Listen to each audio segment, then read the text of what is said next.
Lessons 1 and 2 of The Power of Concentration. Read by Andrea Fiore, December 29th, 2007. The Power of Concentration by Theron Q. Dumont. Lesson 1. Concentration finds the way. Everyone has two natures. One wants us to advance and the other wants to pull us back. The one that we cultivate and concentrate on decides what we are at the end. Both natures are trying to gain control. The will alone decides the issue. A man by one supreme effort of the will may change his whole career and almost accomplish miracles. You may be that man. You can be, if you will to be, for will can find a way or make one. I could easily fill a book of cases where men plodding along in a matter-of-fact way were all at once aroused, and as if awakening from a slumber, they developed the possibilities within them, and from that time on were different persons. You alone can decide when the turning point will come. It is a matter of choice whether we allow our diviner self to control us, or whether we will be controlled by the brute within us. No man has to do anything he does not want to do. He is therefore the director of his life if he wills to be. What we are to do is the result of our training. We are like putty and can be completely controlled by our willpower. Habit is a matter of acquirement. You hear people say, "He comes by this or that naturally, a chip off the old block," meaning that he is the only one doing what his parents did. This is quite often the case, but there is no reason for it, for a person can break a habit just the moment he masters the "I will." A man may have been a good-for-nothing all his life up to this very minute, but from this time on he begins to amount to something. Even old men have suddenly changed and accomplished wonders. "I lost my opportunity," says one. That may be true, but by sheer force of will we can find a way to bring us another opportunity. There is no truth in the saying that opportunity knocks at our door but once in a lifetime. The fact is, opportunity never seeks us. We must seek it. What usually turns out to be one man's opportunity was another man's loss. In this day, one man's brain is matched against another's. It is often the quickness of brain action that determines the result. One man thinks, "I will do it," but while he procrastinates, the other goes ahead and does the work. They both have the same opportunity. The one will complain of his lost chance, but it should teach him a lesson, and it will, if he is seeking the path that leads to success. Many persons read good books, but they say they do not get much good out of them. They do not realize that all any book or any lesson course can do is to awaken them to their possibilities, to stimulate them to use their willpower. You may teach a person from now until doomsday, but that person will only know what he learns himself. You can lead him to the fountain, but you can't make him drink. One of the most beneficial practices I know of is that of looking for the good in everyone and everything, for there is good in all things. We encourage a person by seeing his good qualities, and we also help ourselves by looking for them. We gain their good wishes, a most valuable asset sometimes. We get back what we give out. The time comes when most all of us need encouragement, need buoying up. So form the habit of encouraging others, and you will find it a wonderful tonic for both those encouraged and yourself, for you will get back encouraging and uplifting thoughts. Life furnishes us the opportunity to improve, but whether we do it or not depends upon how near we live up to what is expected of us. The first of each month, a person should sit down and examine the progress he has made. If he has not come up to expectations, he should discover the reason, and by extra exertion measure up to what is demanded next time. Every time that we fall behind what we plan to do, we lose just so much, for that time is gone forever. We may find a reason for doing it, but most excuses are poor substitutes for action. Most things are possible. Ours may be a hard task, but the harder the task, the greater the reward. It is the difficult things that really develop us. Anything that requires only a small effort utilizes very few of our faculties, and yields a scanty harvest of achievement. So do not shrink from a hard task, for to accomplish one of these will often bring us more good than a dozen lesser triumphs. I know that every man that is willing to pay the price can be a success. The price is not in money, but in effort. The first essential quality for success is the desire to do, to be something. The next thing is to learn how to do it. The next to carry it into execution. The man that is the best able to accomplish anything is the one with a broad mind, the man that has acquired knowledge, that may, it is true, be foreign to this particular case, but is nevertheless of some value in all cases. So the man that wants to be successful must be liberal. He must acquire all the knowledge that he can. He must be well posted not only in one branch of his business, but in every part of it. Such a man achieves success. The secret of success is to try always to improve yourself, no matter where you are or what your position. Learn all you can. Don't see how little you can do, but how much you can do. Such a man will always be in demand, for he establishes the reputation of being a hustler. There is always room for him because progressive firms never let a hustler leave their employment, if they can help it. The man that reaches the top is the gritty, plucky, hard worker, and never the timid, uncertain, slow worker. An untried man is seldom put in a position of responsibility and power. The man selected is one that has done something, achieved results in some line, or taken the lead in his department. He is placed there because of his reputation of putting vigor and virility into his efforts, and because he has previously shown that he has pluck and determination. The man that is chosen at the crucial time is not usually a genius. He does not possess any more talent than others, but he has learned that results can only be produced by untiring, concentrated effort. That miracles in business do not just happen. He knows that the only way they will happen is by sticking to a proposition and seeing it through. That is the only secret of why some succeed and others fail. The successful man gets used to seeing things accomplished, and always feels sure of success. The man that is a failure gets used to seeing failure, expects it, and attracts it to him. It is my opinion that with the right kind of training every man could be a success. It is really a shame that so many men and women, rich in ability and talent, are allowed to go to waste, so to speak. Some day I hope to see a millionaire philanthropist start a school for the training of failures. I'm sure he could not put his money to a better use. In a year's time the science of practical psychology could do wonders for him. He could have agencies on the lookout for men that had lost their grip on themselves, that had through indisposition weakened their will, that through some sorrow or misfortune had become discouraged.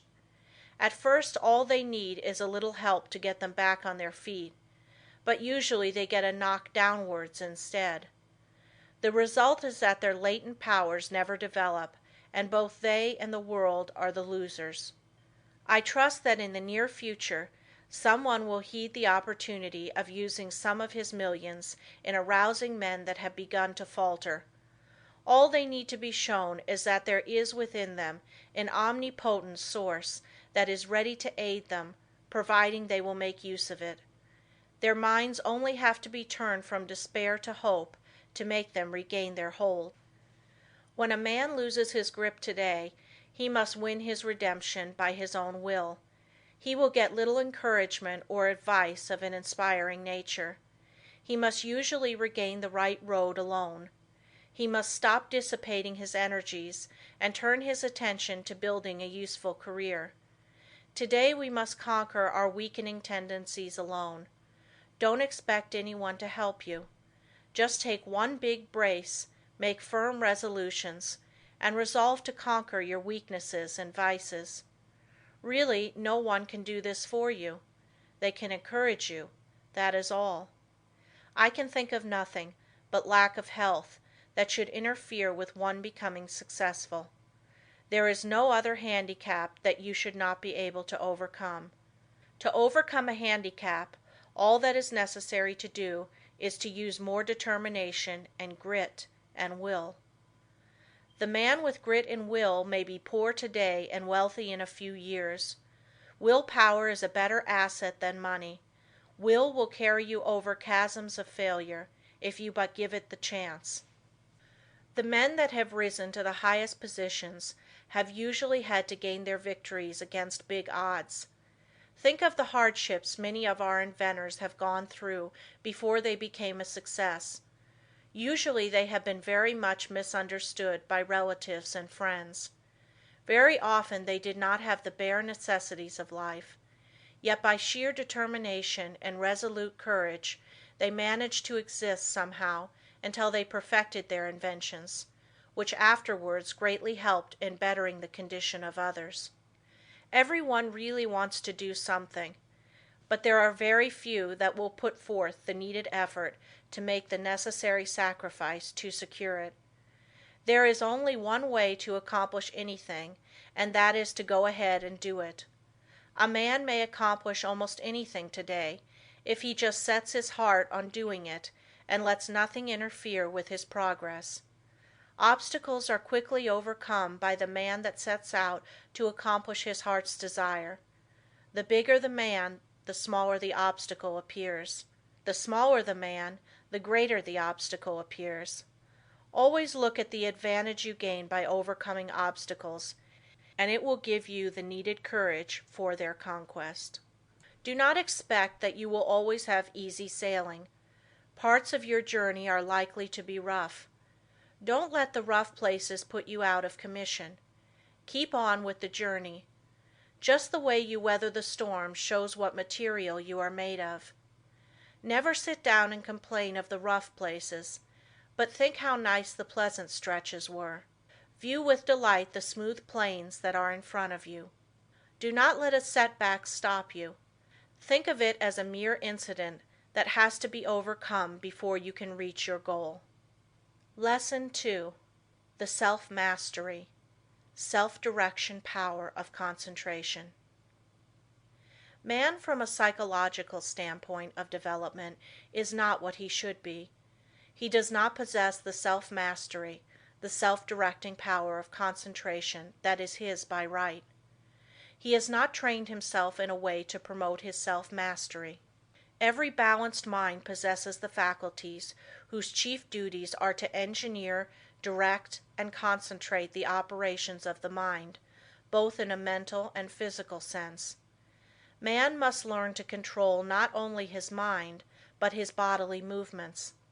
When the controlling faculties, autonomic, are in an untrained condition, the impulses, passions, emotions, thoughts, actions, and habits of the person suffer from lack of regulation, and the procedure of mental concentration is not good, not because the mind is necessarily weak in the autonomic department of the faculties, but because the mind is not properly trained.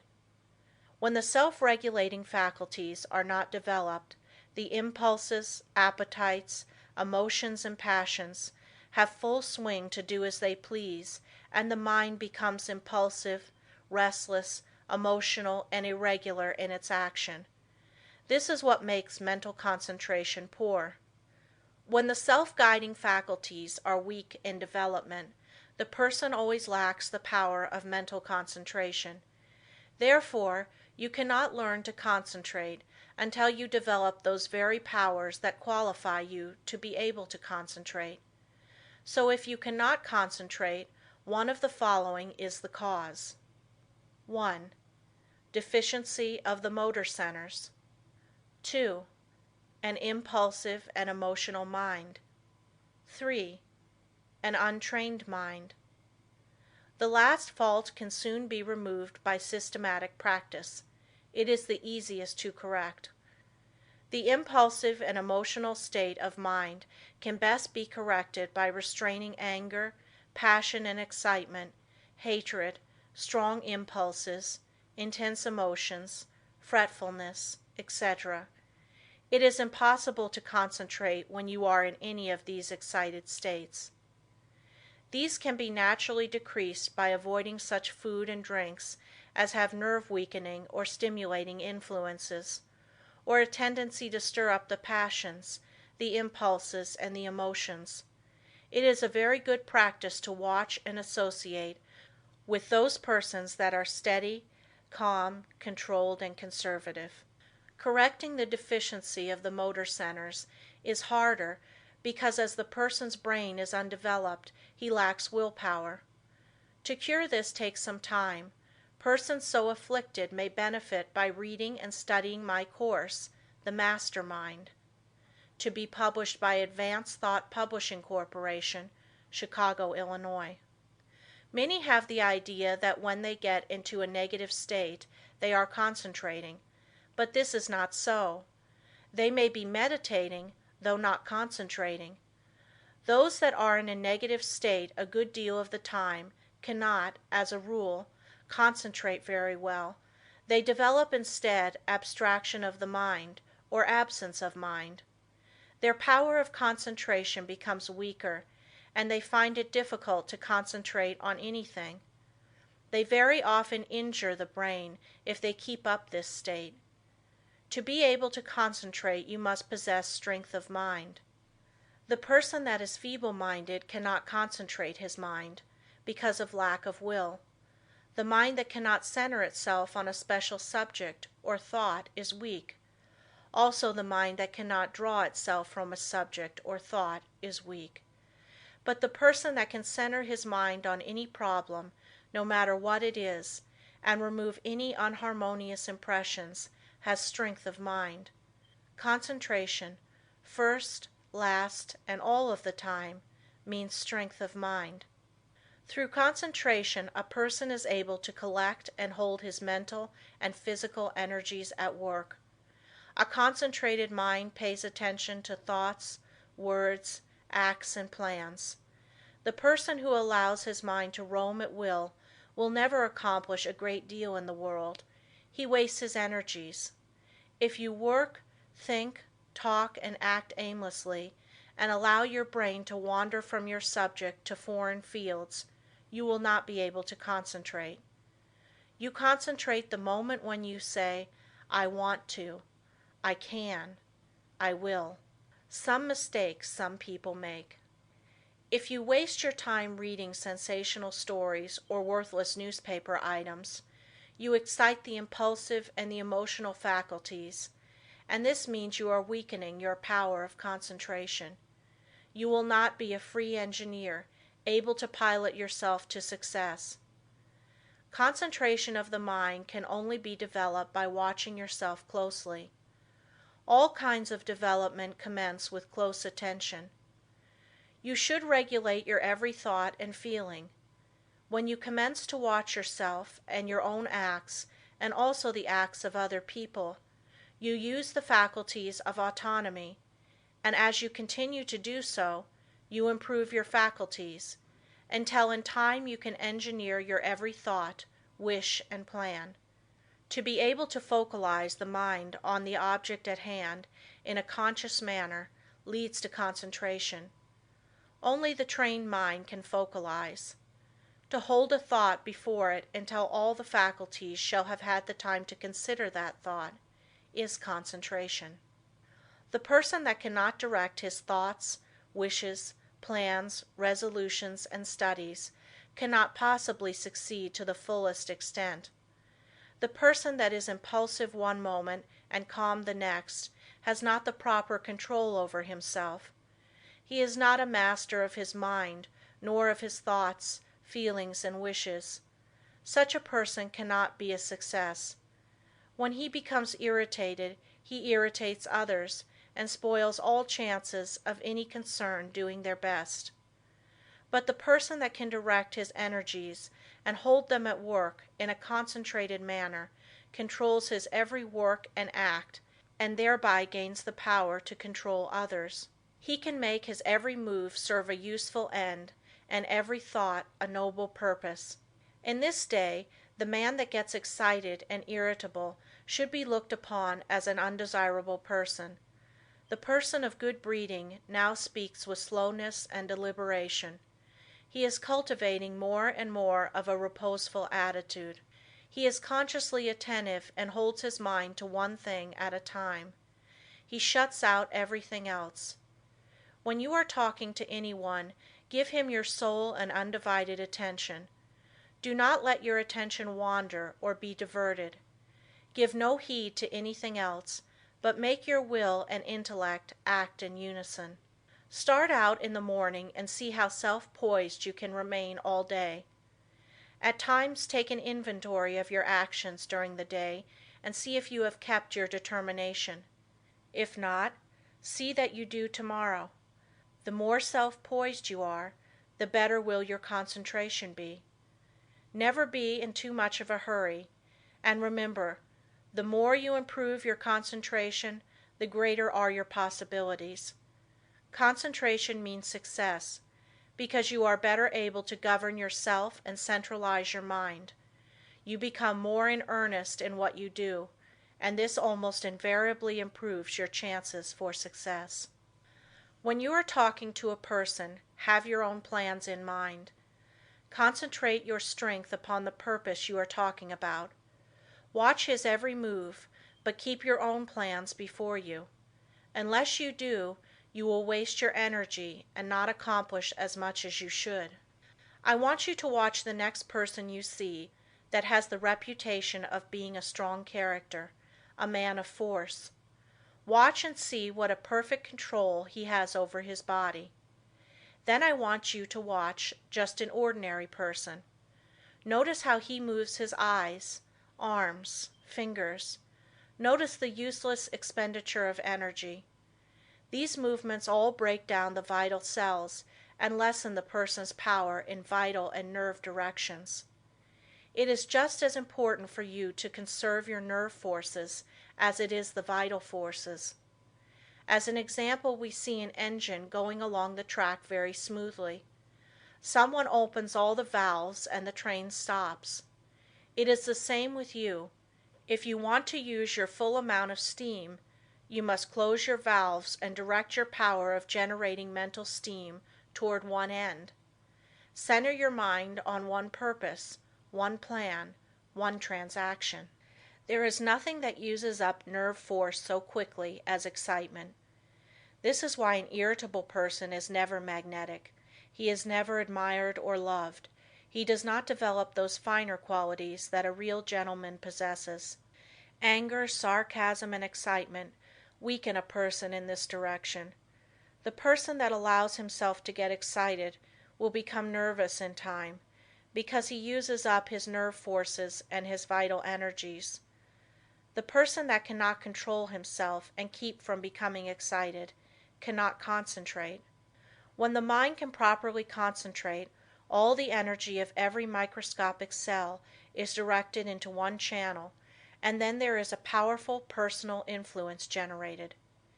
Everyone possesses many millions of little trembling cells, and each one of these has a center where life and energy are stored up and generated. If this energy is not wasted but conserved and controlled, this person is influential, but when it is the opposite, he is not influential or successful. Just as it is impossible for a steam engine to run with all its valves open, so it is impossible for you to waste your energy and run at your top speed. Each neuron in the gray layers of the brain is a psychic center of thought and action. Each one is pulsating in intelligent force of some kind. And when this force, your thoughts and motions, are kept in check by a conservative, systematic, and concentrated mind, the result will be magnetism, vitality, and health. The muscles, bones, ligaments, feet, hands and nerves, etc., are agents for carrying out the mandates of the mind. The sole purpose of the volitional faculties is to move the physical mechanism as the energy travels along the wires of nerves and muscles. Just for that reason, if you throw a voluntary control over these messages, impulses, thoughts, emotions, physical movements, and over these physical instruments, you develop your faculties of self-mastery. And to the extent you succeed here, in proportion will you develop the power of concentration. Any exercise or work that excites the mind, stimulates the senses, calls the emotions and appetites into action, confuses, terrifies, or emotionalizes, weakens the power of concentration. This is why all kind of excitement is bad. This is the reason why persons who drink strong drinks, who allow themselves to get into fits of temper, who fight, who eat stimulating food, who sing and dance and thus develop their emotions, who are sudden, vehement and emotional, lack the power to concentrate. But those whose actions are slower and directed by their intelligence develop concentration. Sometimes dogmatic, willful, excitable persons can concentrate, but it is spasmodic, erratic concentration instead of controlled and uniform concentration. Their energy works by spells. Sometimes they have plenty, other times very little. It is easily excited, easily wasted. The best way to understand it is to compare it with the discharge of a gun. If the gun goes off when you want it to, it accomplishes the purpose. But if it goes off before you are ready for it, you will not only waste ammunition, but it is also likely to do some damage. That is just what most persons do. They allow their energy to explode, thus not only wasting it, but endangering others. They waste their power, their magnetism, and so injure their chance of success. Such persons are never well liked, and never will be until they gain control over themselves. It will be necessary for them to practice many different kinds of concentration exercises, and to keep them up for some time. They must completely overcome their sudden erratic thoughts, and regulate their emotions and movements. They must from morning to night train the mind to be steady and direct, and keep the energies at work. The lower area of the brain is the storehouse of the energy. Most all persons have the dynamic energy they need if they would concentrate on it. They have the machine, but they must also have the engineer, or they will not go very far. The engineer is the self-regulating, directing power. The person that does not develop his engineering qualities will not accomplish much in life. The good engineer controls his every act. All work assists in development. By what you do, you either advance or degenerate. This is a good idea to keep always in mind. When you are uncertain whether you should do something or not, just think whether by doing it you will grow or deteriorate, and act accordingly. I am a firm believer in work when you work and play when you play. When you give yourself up to pleasure, you can develop concentration by thinking of nothing else but pleasure. When your mind dwells on love, think of nothing but this, and you will find you can develop a more intense love than you ever had before.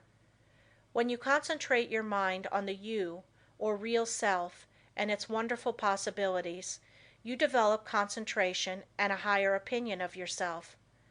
By doing this systematically, you develop much power, because you cannot be systematic without concentrating on what you are doing. When you walk out into the country and inhale the fresh air, studying vegetation, trees, etc., you are concentrating. When you see that you are at your place of business at a certain time each morning, you are developing steadiness of habit and becoming systematic. If you form the habit of being on time one morning, a little late the next, and still later the following one, you are not developing concentration. But whenever you fix your mind on a certain thought and hold your mind on it at successive intervals, you develop concentration. If you hold your mind on some chosen object, you centralize your attention, just like the lens of the camera centralizes on a certain landscape. Therefore, always hold your mind on what you are doing, no matter what it is.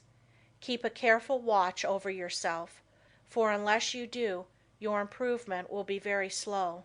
Practice inhaling long, deep breaths, not simply for the improvement of health, although that is no small matter, but also for the purpose of developing more power, more love, more life. All work assists in development.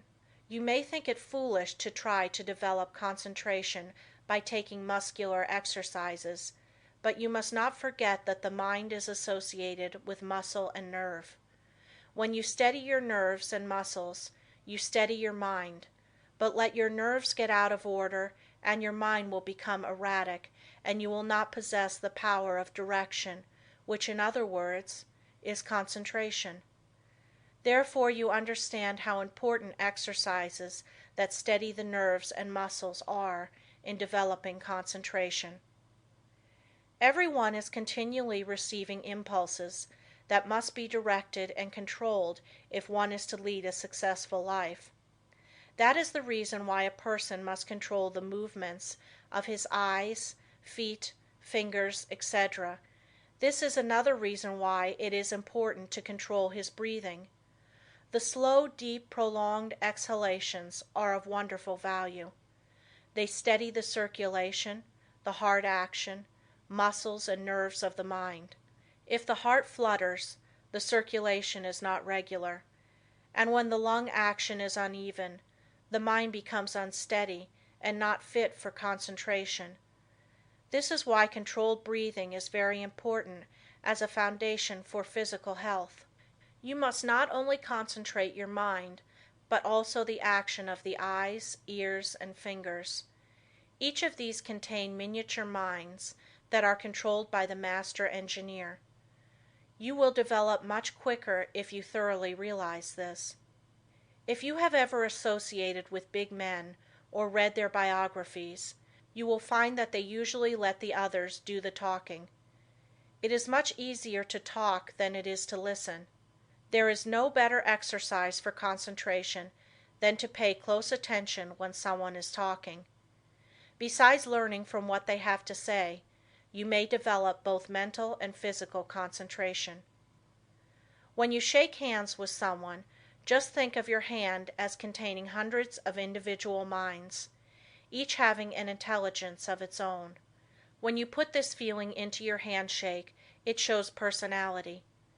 When you shake hands in a listless way, it denotes timidity, lack of force, and power of personality. When the hand grip is very weak and stiff, the person has little love in his nature, no passion, and no magnetism. When the handshake is just the opposite, you will find that the nature is also.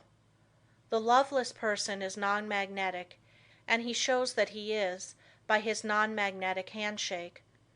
When two developed souls shake hands, their clasps are never light.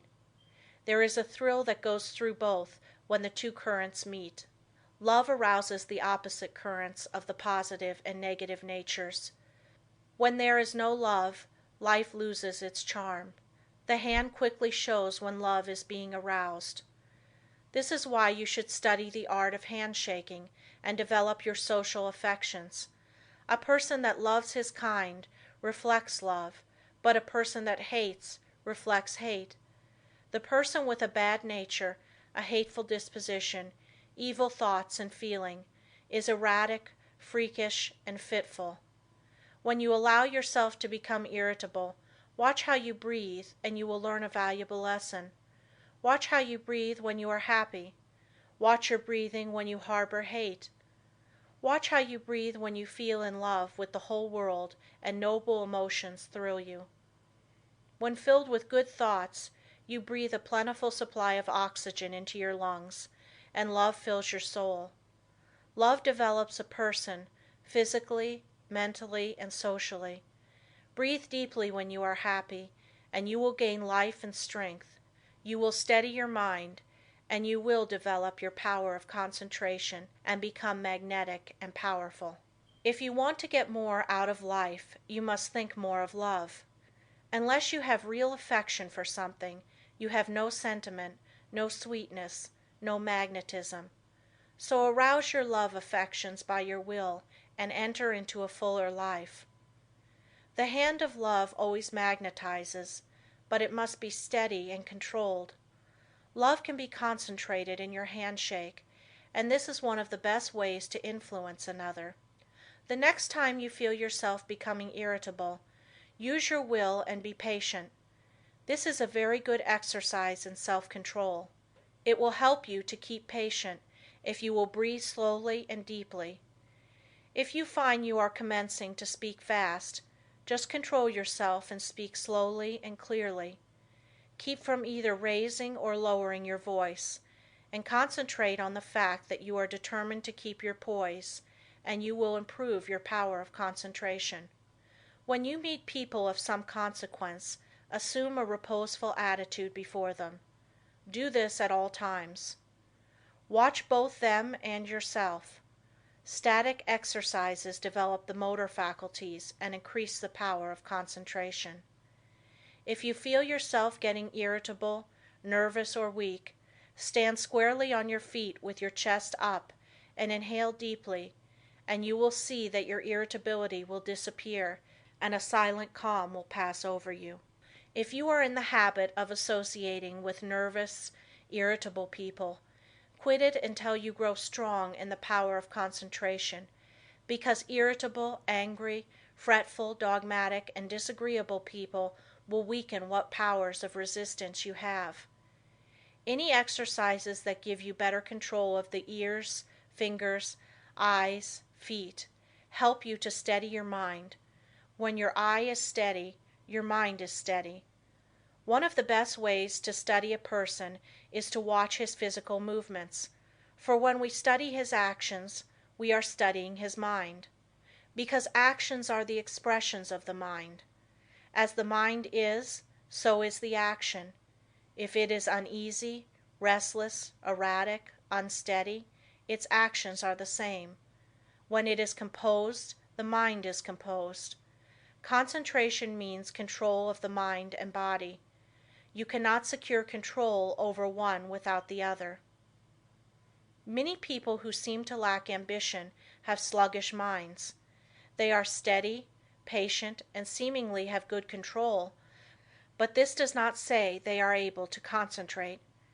These people are indolent, inactive, slow, and listless because they lack energy.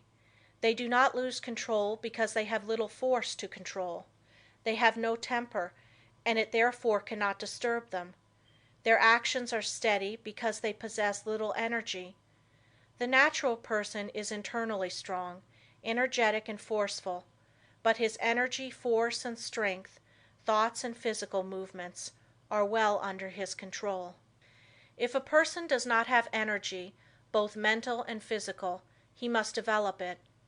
If he has energy which he cannot direct and hold to a point, he must learn to do so. A man may be very capable, but unless he wills to control his abilities, they will not do him any good. We hear so much talk about the benefit of physical culture, but the real benefit of this is really lost sight of. There is nothing that holds the faculties at work in a sustained and continuous manner as static exercises do. For as stated before, when you learn to control the body, you are gaining control over the mind. End of Lesson 2.